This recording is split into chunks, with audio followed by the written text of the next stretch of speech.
Hey everyone, welcome back to my channel of daily tech news and reviews. So we have been talking about the Huawei's next generation Mate X2 foldable smartphone for a while now, and today Huawei officially announced it, and we have some high-definition pictures of it as well. So this is the Huawei's next generation foldable Mate X2 phone, and honestly speaking, it's the most perfect foldable phone I have ever seen. Like, it has received a major redesign compared to the original Mate X. So first up, it has a large screen that unfolds from the inside of the device, rather than around the outside which original Mate X had, and that was a huge issue with that phone, but this Mate X2 solved that issue, and it's really identical to the Samsung Galaxy Fold 2, but this time Huawei nailed it, and I really like the design. Anyway, so let's come to the specification. The Mate X2 features an 8-inch OLED panel once opened, with 2480 by 2200 resolution, and it has 90 Hz panel refresh rate,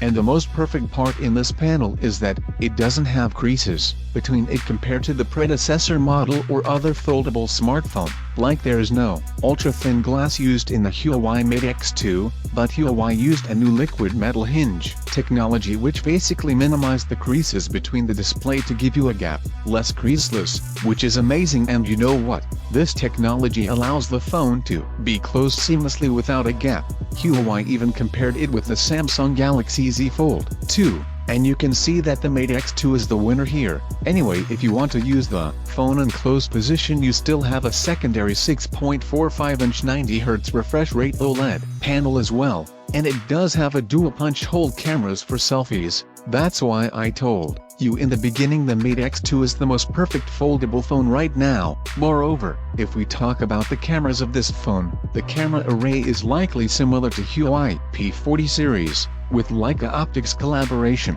There are basically 4 cameras on the back, and honestly I would say Huawei did no compromise in the camera department as well, because it has a 50-megapixel main camera with f1.9 aperture, a 12-megapixel telephoto lens with 3x optical zoom, and another 8-megapixel periscope lens with 10x optical zoom, and a 16-megapixel ultra-wide-angle camera, and it doubles as a macro camera as well. It can even click a 2cm macro images, which is insane. Here are some camera samples included as well. I know they are marketing images, but you can have a good idea about its camera quality. However, there are some downsides of this smartphone as well. The first thing is that it doesn't come with Google services. Instead, they have Huawei mobile services. It still features an open source Android version, so most of the original Google apps might not work on this device, but still there's an alternative solution like third-party applications, and it is equipped with the powerful chipset the Kirin 9000, which was used in the Huawei Mate 40 series,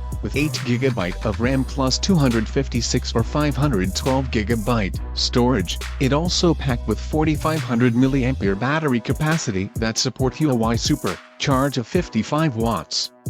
So yeah, that is pretty much it about the phone. What do you think about it? Now let me know your thoughts and comments down below. And if you somehow like this video, subscribe to the channel will definitely awesome. And as always, I will catch you guys in the next one. Peace out.